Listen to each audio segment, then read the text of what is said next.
Nang si Ahaz na anak ni Jotham, na anak ni Uzziah, ay Haring Juda. Si Haring Rezin ng Aram at si Pekah na anak ni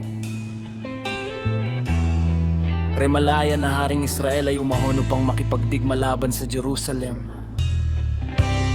Ngunit hindi nila ito napasuko.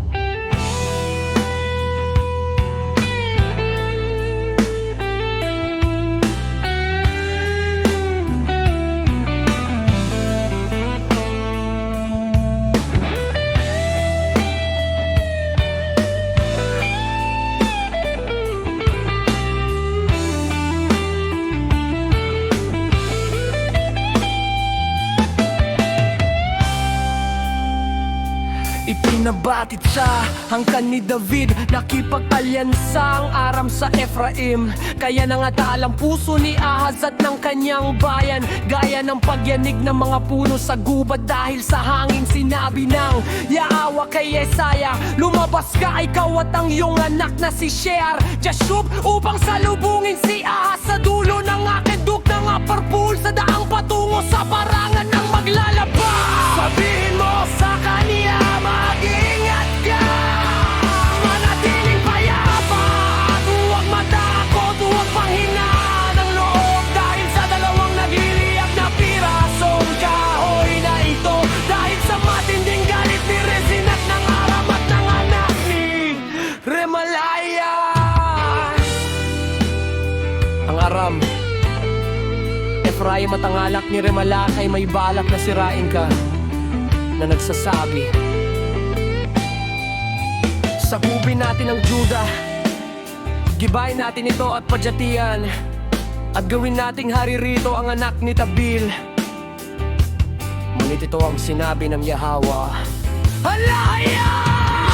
Hindi ito magaganap, hindi ito mangyayari, sapagkat ang ulo ng Aram ay ang Damascus, at ang ulo ng Damascus ay si Rezin lamang. Sa loob ng 65 na ang Ephraim ay matuturong na hindi na maging isang bayan. Ang ulo ng Ephraim ay ang Samaria, at ang ulo ng Samaria ay ang anak ni Remalaya lamang.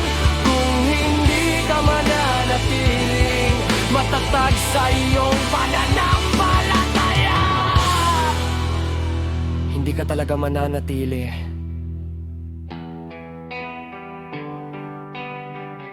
Muling nagsalita ang Yahweh kay Ahaz.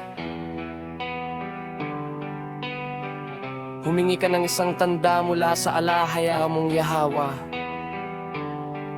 maging sa pinakamalalim na kalaliman o sa pinakamataas na katasan. Ngunit sinabi ni Ahaz, hindi ako hihingi, hindi ko susubukan ng alahaya. Nang magkagayo'y sinabi ni Isaiah, makinig kayo ngayon, kayong angkan ni David. Hindi ba sapat na inyong pinagtiisan ng mga tao? Pati ba ang aking Yahweh alahaya ay pagtitiisan ninyo? Kaya't ang Yahweh mismo ang magbibigay sa inyo ng isang tanda.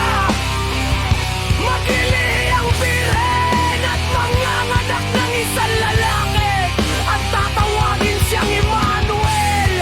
Kakain siya ng keso at kulot po kiyutan, sa panahong marunong na siyang pumili ng masama at pumili ng mabuti. Sapagkat bago matutunan ng batang lalaking ito na pumili ng wasapa at panahon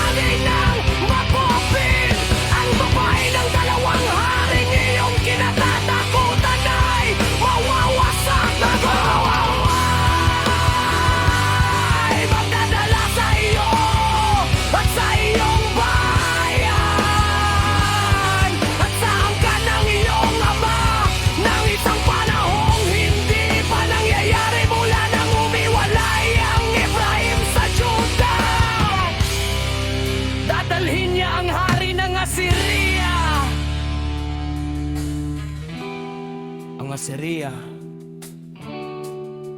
kasangkapan ng Yahawa.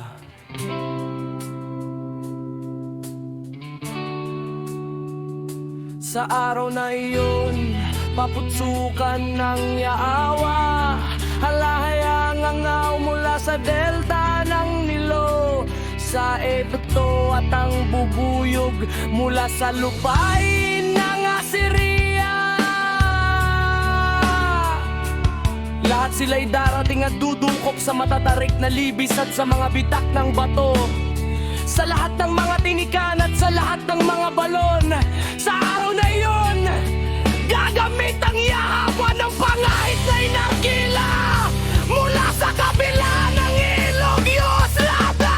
Ang deri ng Assyria upang ahitan ang inyong mga ulo at ang inyong mga pribadong bahagi, at upang putulin din ang inyong mga balbas.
Sapagkat ang lupain ay matatakpan ng dawag at tinigan.